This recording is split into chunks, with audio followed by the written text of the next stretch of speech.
मित्रहो नमस्कार. दादासाहेब फाळके या मराठी माणसाने भारतीय चित्रपटसृष्टीचा पाया घातला.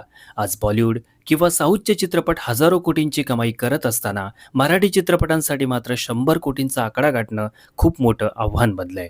परंतु बॉलिवूड किंवा साऊथचे जे चित्रपट हजारो कोटी कमवितात त्यांचं बजेटसुद्धा 200 ते 300 कोटींचं असतं. म्हणजेच हे सुपरहिट वाटणारे चित्रपट बजेटपेक्षा फक्त 5 ते 6 पट जास्त कमाई करतात. परंतु आपल्या मराठीत काही असे चित्रपट आहेत ज्यांनी बजेटपेक्षा 10 पटींपेक्षा जास्त कमाई करण्याचा करिश्मा केलाय. तुम्हाला ऐकून आश्चर्य वाटेल, बजेटपेक्षा 27 पट अधिक कमाई करण्याचा विक्रम एका मराठी चित्रपटाच्या नावावर आहे. मित्र, या व्हिडिओमध्ये आपण जाणून घेणार आहोत मराठीतील ब्लॉकबस्टर हिट टॉप 5 चित्रपटांविषयी. व्हिडिओ सुरू करण्यापूर्वी आपणास एक विनंती असेल, जर आपल्या यूट्यूब चॅनलवर नवीन असाल तर चॅनलला आवर्जून सबस्क्राईब करा आणि पूर्ण व्हिडिओ पहा. मराठीतील पहिल्या क्रमांकाचा ब्लॉकबस्टर हिट चित्रपट आहे नागराज मंजुळेंचा सैराट. संपूर्ण भारतीय चित्रपटसृष्टीच्या इतिहासात बजेटपेक्षा 27 पट अधिक कमाई करण्याचा विक्रम सैराट चित्रपटाच्या नावाने आहे. रजनीकांत, अमिताभ, आमिर, शाहरुखच्या चित्रपटांना सुद्धा बजेटपेक्षा 27 पट अधिक कमाई करणं कधी जमलं नाही, ते करून दाखवलंय परशा आर्चीच्या गावरान प्रेम कहाणीनं. 29 एप्रिल 2016ला रिलीज झालेल्या चित्रपटाचं बजेट होतं फक्त 4 कोटी रुपये. पण या चित्रपटाने चित्रपटगृहांमध्ये असा काही धुमाकूळ घातला की तब्बल 110 कोटी रुपयांची लयलूट बॉक्स ऑफिसवर केली. सैराट 100 कोटी क्लबमध्ये सामील होणारा पहिला आणि एकमेव मराठी चित्रपट ठरला आहे. मागील 10 वर्षांपासून मराठी चित्रपटांमध्ये सर्वाधिक कमाई करणारा चित्रपट हा बहुमान सैराट चित्रपट आपल्या नावाने मिरवतो आहे. मराठीतील दुसरा ब्लॉकबस्टर हिट चित्रपट म्हणजेच बाई पण भारी देवा.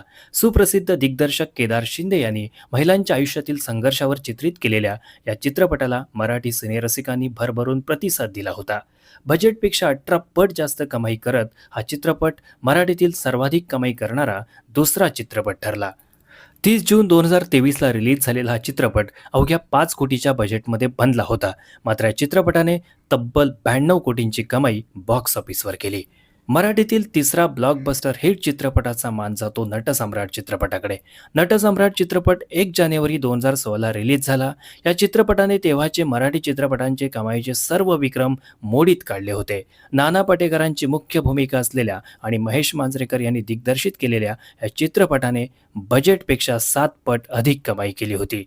फक्त 7 कोटी रुपयांच्या बजेटमध्ये बनलेल्या नटसम्राट चित्रपटाने 48 कोटींचा गल्ला बॉक्स ऑफिसवर जमवला होता आणि आज नटसम्राट तिसऱ्या क्रमांकाचा सुपरहिट ब्लॉकबस्टर मराठी चित्रपट आहे. मराठीतील चौथा ब्लॉकबस्टर चित्रपट आहे रितेश जनेलियाचा वेड. 30 डिसेंबर 2022ला रिलीज झालेल्या या चित्रपटाचं बजेट होतं 15 कोटी रुपये. परंतु या चित्रपटाला मराठी चित्रपट रसिकांनी दिलेल्या उत्तम प्रतिसादामुळे हा चित्रपट 75 कोटींचा व्यवसाय करू शकला. या चित्रपटाने बजेटपेक्षा 5 पट अधिक कमाई केली होती. रितेश देशमुख आणि जेनेलिया देशमुख यांची मध्यवर्ती भूमिका असलेला हा चित्रपट मराठी चित्रपट रसिकांना चांगलाच भावला होता.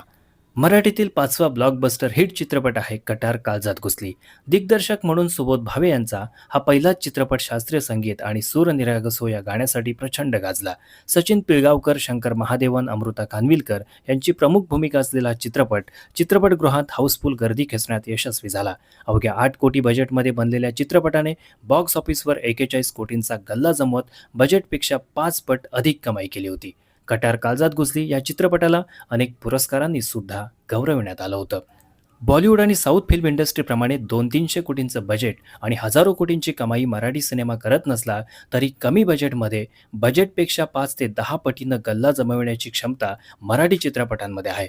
म्हणूनच सैराट बजेटपेक्षा 27 पट, बाई पण भारी देवा बजेटपेक्षा 18 पट आणि नटसम्राट बजेटपेक्षा 7 पट जास्त कमाई करण्यात यशस्वी ठरलेत. आणि हे सर्व साध्य झालंय योग्य कलाकृतीला दाद देणाऱ्या चोखंदळ मराठी सिनेरसिकांमुळे.